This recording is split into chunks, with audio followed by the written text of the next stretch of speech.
Hello and welcome to February's Stuck on a Bucket webinar with KMC Controls. Hopefully everyone can hear me, and my internet here will stay up and steady. On today's webinar, I'll be your host, Fritz Wickern, sales engineer. We've got Billy Yaton, our training manager, is on as our product specialist, and that'll correct me when I say something incorrect. And we've got Jesse Shoemaker on to help us out as well. So let's get on stepping in. This month's webinar, we're going to be talking about BACnet, BACnet networking protocols. We'll look at some of the tips and tricks that'll help hopefully improve communications and make your jobs go a little bit smoother while you're out there on site. And we've got a cool KMC Under Armour polo that's going to be raffled off after the call. So make sure and keep an eye out for an email to come in. And congratulations to Joe Riley with Long Building Technologies for getting that awesome Travis Matthew hat last month. So, all right, let's get started in. So we're going to go through, breeze through some of these screens. Most everybody is familiar with BACnet. Originally BACnet was formed, and its biggest goal was to increase interoperability across vendors and minimize constraining proprietary systems. With the idea being you're not tied down to any single company or device. A lot of perks came out of that. Standardizing made it possible to consolidate workstations, meaning all the shared data could flow to one place rather than vendor-specific platforms, and you end up with 3 different monitors on a job site that all have a Train system and a Siemens system, whatever it may be. But one cool thing about BACnet is it's not just a communications protocol. It also defines and describes devices on the network, as well as the objects and services that those devices provide. So unlike some of the other communication protocols that focus only on moving messages, BACnet has built-in rules and behaviors for devices that live on the network.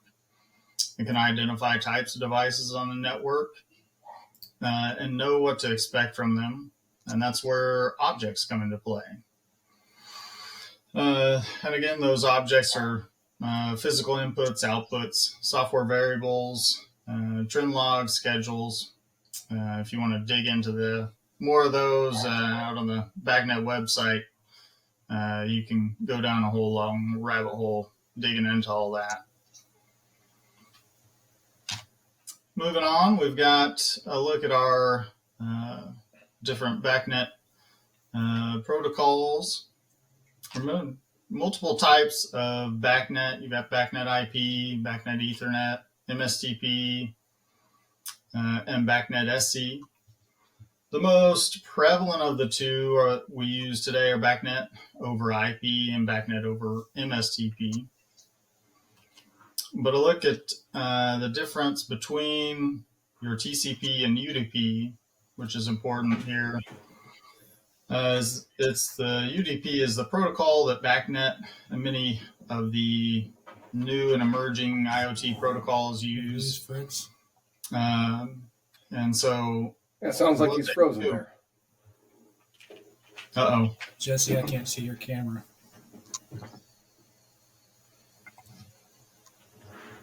Oh, there you are. You're back. Let me see if I can.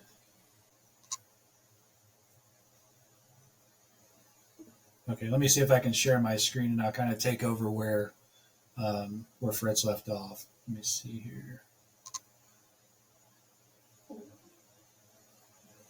I'm going to switch some screens around.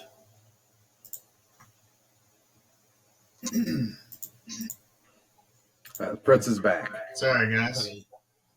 I'm back in. I don't know why it keeps doing that. I apologize to everybody out there watching along. I guess we'll go ahead and I'll share my screen again, and hopefully we can get through without too many troubles here. Let's see.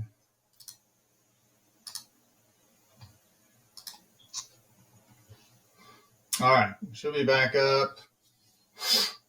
So we're just talking about the differences between the TCP and UDP protocols. They allow messages to communicate across multiple subnets, which is where the big benefit there is. The IP, it allows for transmission of data, applies addresses to devices, and allows you to create local subnets.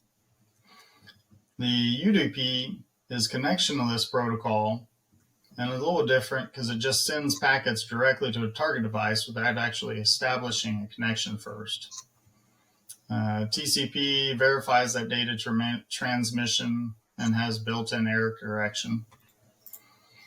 And then looking a little bit at the BACnet Secure Connect is a recent addendum to the BACnet protocol released by ASHRAE, and it's a secure encrypted communication data link layer that is specifically designed to meet the requirements, policies, constraints of minimally managed to professionally managed IP infrastructures. How's that for a mouthful there? So let's move on here. Oh, got a couple extra little buttons there. So moving on, we're looking at now our a little bit BACnet and using broadcast messages. In the case where you have multiple buildings with IP subnets, my dog's barking here in the background, I apologize. You would use BACnet routers that have a special function called a BBMD. I'm sure most everybody's heard of a BBMD and has probably set one up or used one, troubleshoot one. And those BBMDs can really save our lives out there on job sites as far as passing those messages back and forth. BBMD, of course, stands for BACnet Broadcast Management Device, and so just a way to tunnel broadcast messages from one IP subnet to another in the form of direct unicast messages. Of course, it's needed because typical IP routers will block broadcast messages. So in BACnet, those messages are essential to discover and communicate between devices.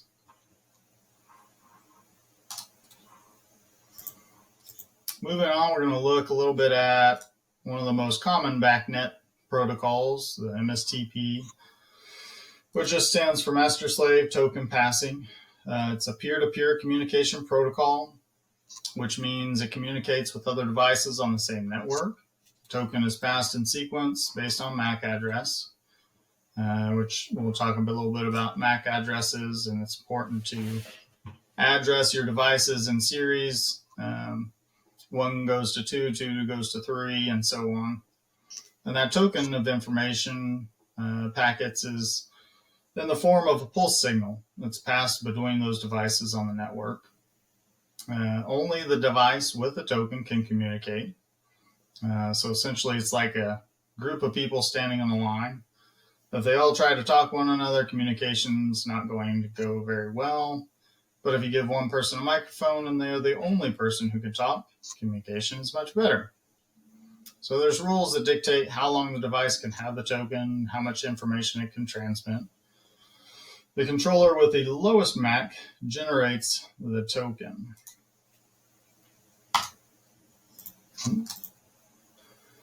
So let's look at MAC addresses. Your MAC addresses go from 0 to 127. They can actually go up to 255, but 128 to 255 are slave devices. KMC does not make any slave devices. All our devices are master devices.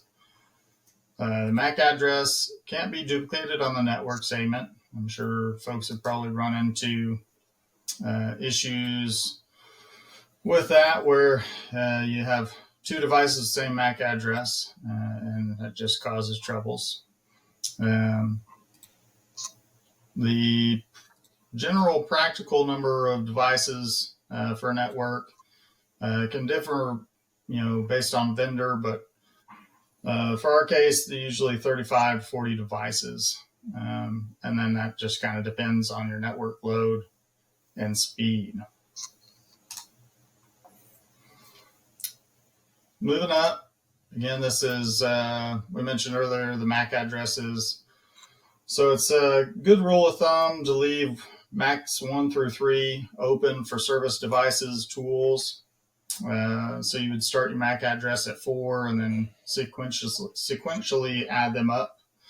Don't ever leave any gaps in there. That's just going to give you headaches if you leave a gap between, address 10 and 30. It's going to slow your token cycle time down. And let's see. And I'm not sure what happened on this slide here. There we go. All right.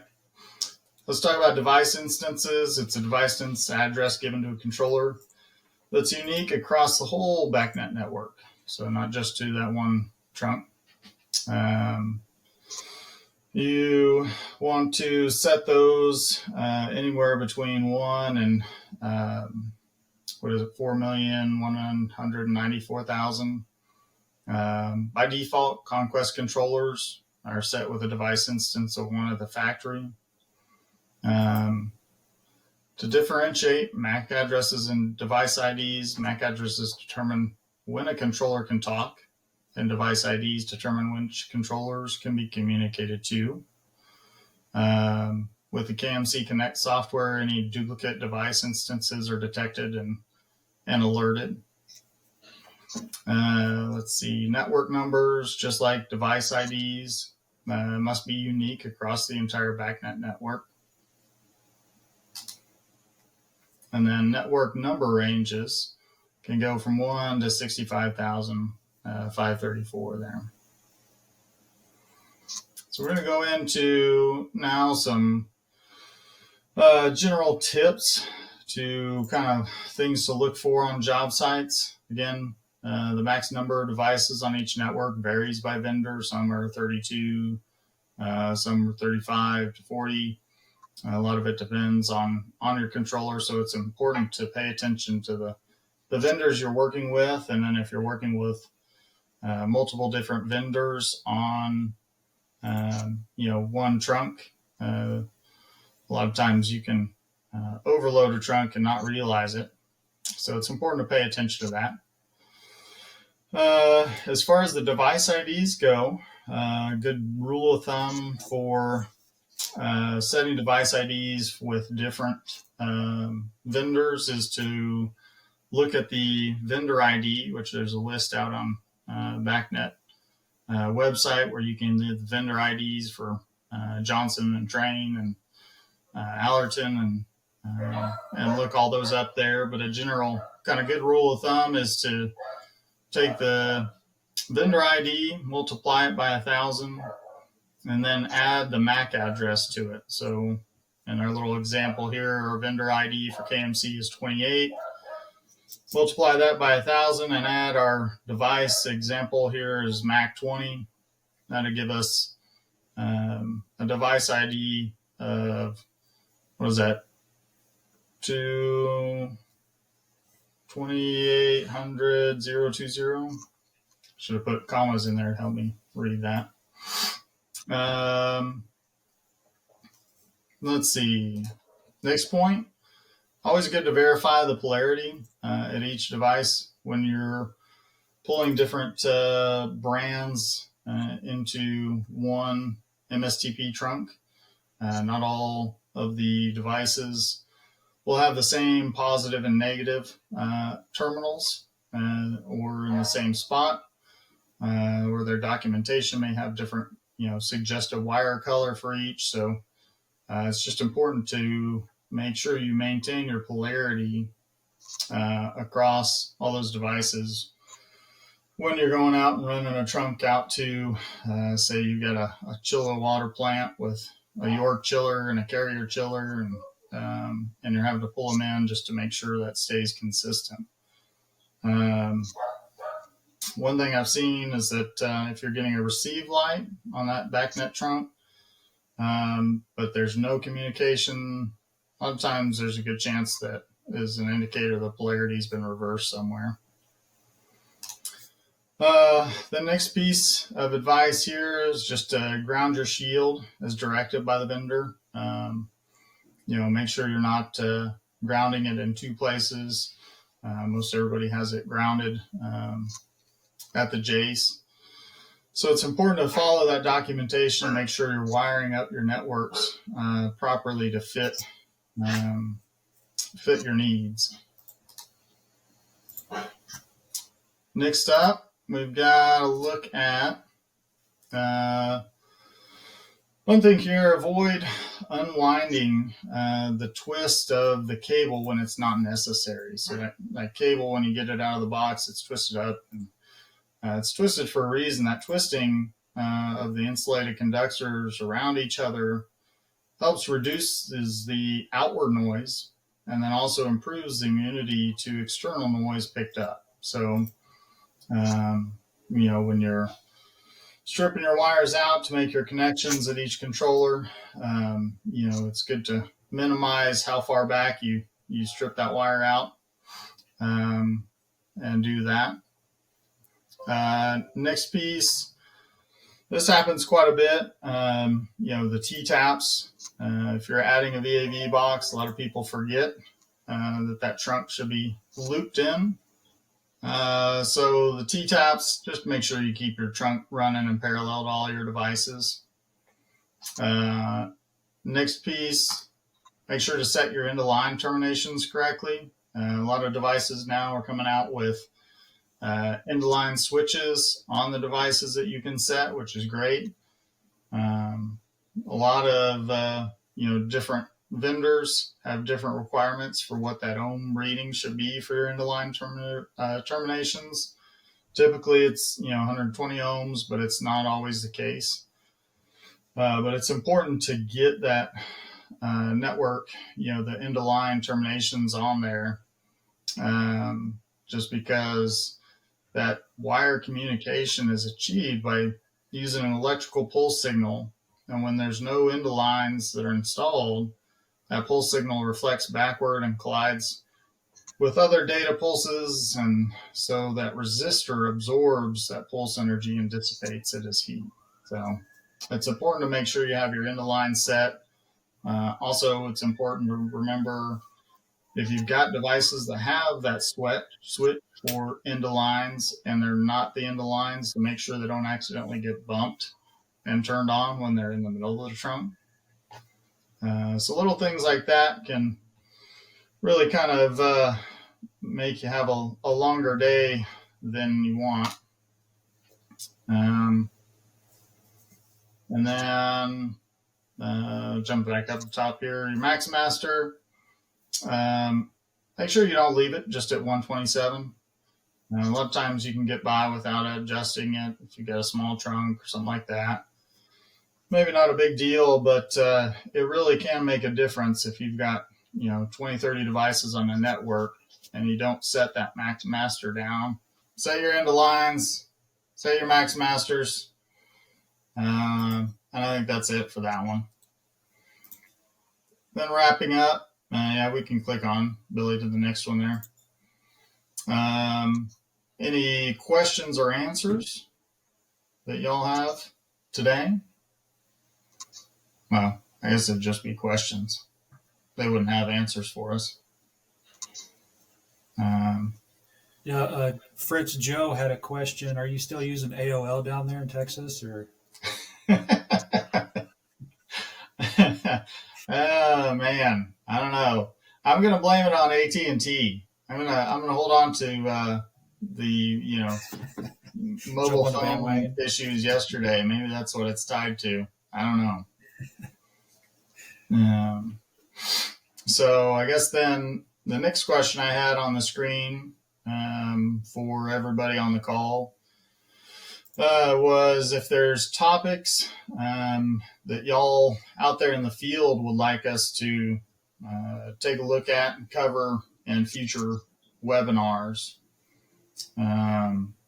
If there is anything, I don't remember if I put my email address on here or not, but you can either speak up now and give us some ideas, or feel free to send them in. Yeah, there's a couple questions, Fritz, in the chat here. Joe had a question. What do you recommend on how many BAC 9001 CE controllers to daisy chain? So we're talking about IP controllers. Yeah. Yeah, I think that's just limited on with the IP standards. I'm not sure that Can y'all hear me? we've come out with a anything on that.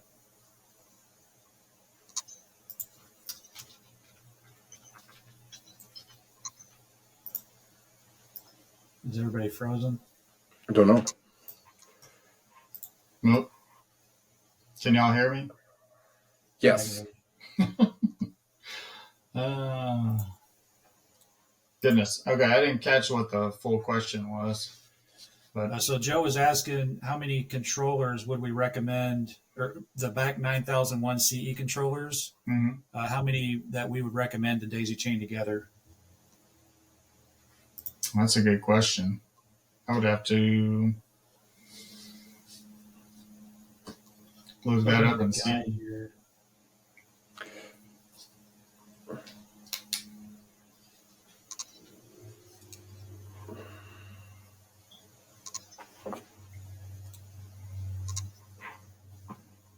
I'll work on another response to that. Why don't we move to the next question? So the next question comes from Steve. It says, do BBMD tables need to include all routers for each router? Looks like Fritz maybe froze again. So to answer that question, yes. All the BBMDs have to have each other in the table.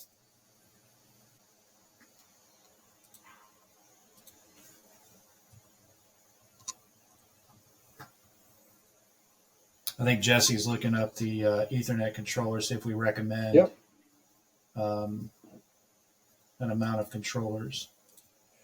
I think it goes off the IP standard. But it does. And I can say that, you know, from what I have heard in the real world, we still have not found the limit to how many BACnet IP devices we can put on one trunk. Now, there's a practical limitation because you don't necessarily want to have your network go down and then have to bifurcate in multiple places in order to figure out exactly which controller has gone offline. But just speaking in general, it's not uncommon to be able to support 100 hosts off of the same IP network. But that's not an official statement. Hopefully that answers your question, Joe. John made a comment, suggests the router can be in the middle. You can go left and right, but not in another direction. I'm assuming you're talking about MSTP, and yes, that's correct. You can't have your router at the end of the network, or you can have it in the middle of the network. Just make sure if you put your router in the middle of the network that you turn the end of line off on it, and whatever controllers you have at either end of the network, you turn the end of lines on those controllers. A couple other things I wanted to expand on what Fritz was saying. He was talking about how many devices to have on a BACnet network, and he was saying 35 to 40. That's KMC devices. The BACnet standard is every 32 devices, you need to either have a repeater or start a new network with a router.